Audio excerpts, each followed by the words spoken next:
right from the time that the schedules, potential options came out, we did 2 flow charts, this happens if, and then we knew by the time we get today that our schedule was set.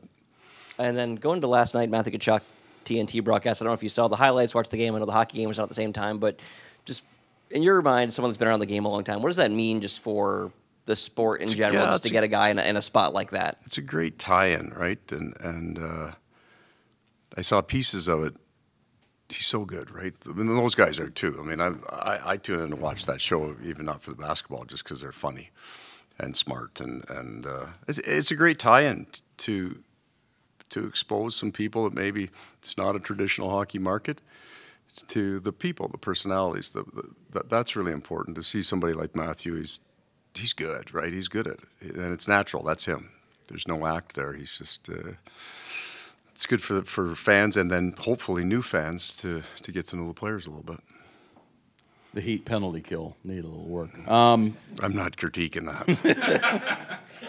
No, you guys go ahead. In '96, the Panthers won in Pittsburgh, got on a plane, flew to Denver, had to play Monday night a day later. Yeah.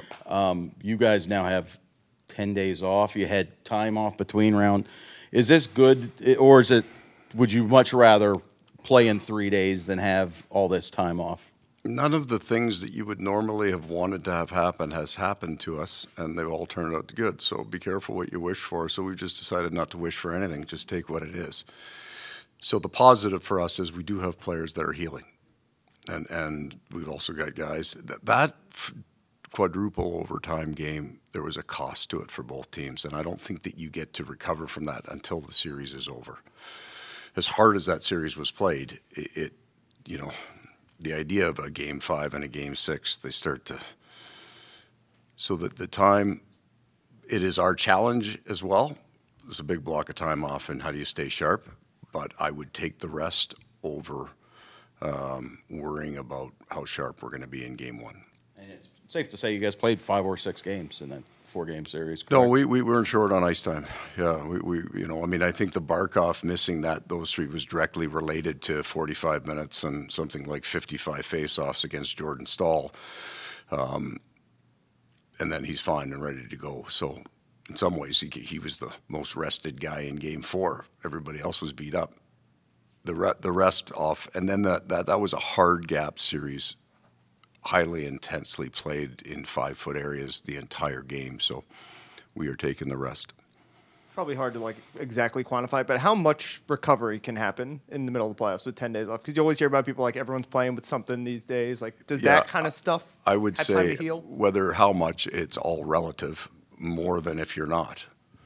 So recovery is the key, is a better word than rest, right? Because we want to be actively involved in that recovery. We're mindful of, I think, almost being on the ice too much at this time will flatten you out more than keep you sharp, right? You want to be on the ice and intense and excited about skating. So recovery on our off days from the work from the day before, and then you want to keep the mental excitement about being on the ice. Yeah, I was going to ask you about what you thought of the officiating in the Heat game, but we'll leave that for later. But no, just, I mean... I'm not getting fined in 2 sports in the same year, so just keep it to hockey.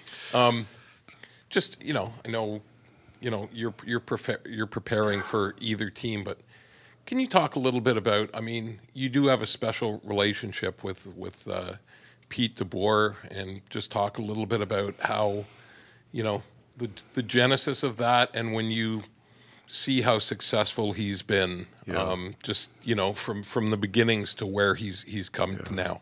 So Pete and I played junior together. We were roommates together.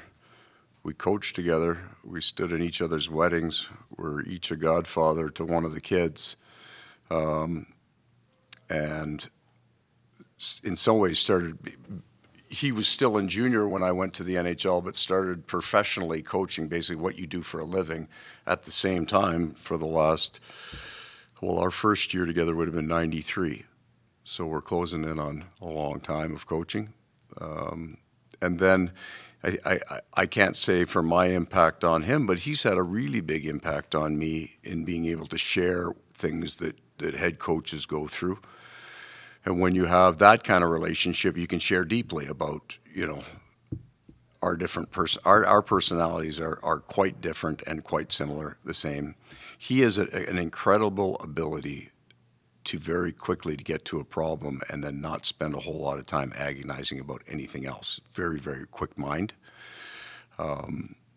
So we're like kind of constantly cheering for each other.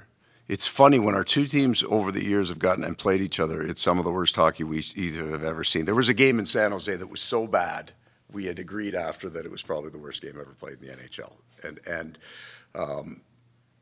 But we both have very similar, because we started coaching together, I think both ideas of what's most important for your team, how you want to play. We play different. We run different systems, but our neutral zone is based on actually one that he ran in Jersey years ago. So we swapped ideas consistently over the years, and then tailored them to our own team. He's a very bright man. I'm general manager and head coach of the Detroit Junior Red Wings, and I might be 26 at the time, 27 at the time. So he's my assistant, but basically I didn't know what I was doing. He didn't know it. So we were just doing it all together, and he was going to law school at the same time. So he'd go to law school all day, show up at the rink, we'd run practice. He never missed a game, he never missed a practice, and still graduated. Very, very bright man. So you've met. We are acquainted. It was a million plays ago by now, but other than oh bleep, do you remember your mindset when Marchand was breaking in on Bob to end Game 5? Or potentially end Game 5? I do remember, and I was... I got different words. My moment of that wasn't the breakaway. I thought Ekblad was going to sweep that thing into the net, because he didn't miss the post by much. So I, for whatever reason, maybe you get behind the bench and you see something happen on the ice and there's really nothing you can do about it, right? Other than, why were our D so wide on that? But no, I actually felt calm when he's going down the ice. And then, but Aaron didn't seem too concerned by it, but he missed the post by about 4 inches on that. There was a little bit of a pause.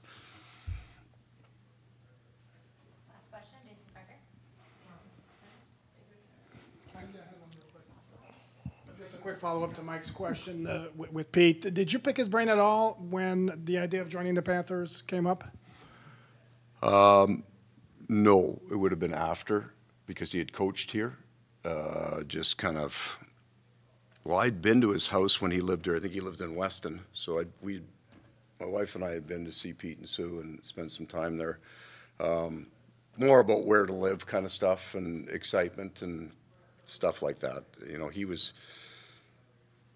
He'd already been named the Dallas coach at that point in time, so he was moving too. And so we talk all the time. We get together at the draft all the time, and then we haven't caught each other in the summers. Your kids get to different parts of the world, so that changes where you are.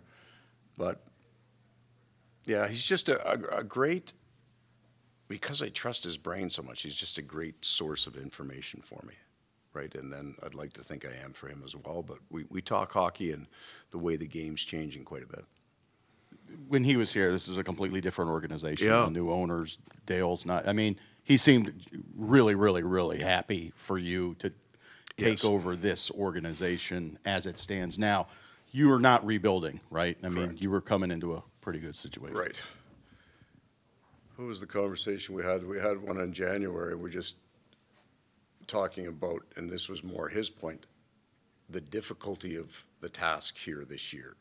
When you have a certain style of game that rings out 122 points, you change your players, but still the perception is, why don't you just skate with 5 guys down the ice and score? So we talked about that challenge. He understood it really well. And we actually kind of talked more about, so Pete comes out of Major Junior, where he's wildly successful, wins a Memorial Cup, but it's a big jump. And this team had some challenges at the time. It was young. But it would be this idea. You come here and you don't have a tremendous amount of success, except the next job you get is for Lou Lamoriello in New Jersey. which tells you that you did a really, really good job with what you had, because the people in the hockey world who can assess teams, and it's not wins and losses, we got to fire the bum and get a new coach. The powers that be recognize that, and then he comes out of New Jersey to a powerful team in San Jose because they know he's got the experience to handle it, and then goes to a powerful team in Vegas. And he's, I mean, he's what, conference champion, or got to the conference finals with each of his teams, and he's a good coach. But I think he was almost in the perfect spot in Florida to start a career out of major junior. You can come in, mold. The expectations weren't high. You do have to get a team to work hard and be good and be competitive. But when your first tour in the NHL, you were truly learning on the fly. It's a different game. Major, junior, these guys are making $40, $50 a week. You've got the power. You've got the hammer as the coach. You get here, you might be the lowest paid employee. Years ago you were, and it's a different animal. So he got to learn here, and he's also really good, and the people in the hockey world knew that.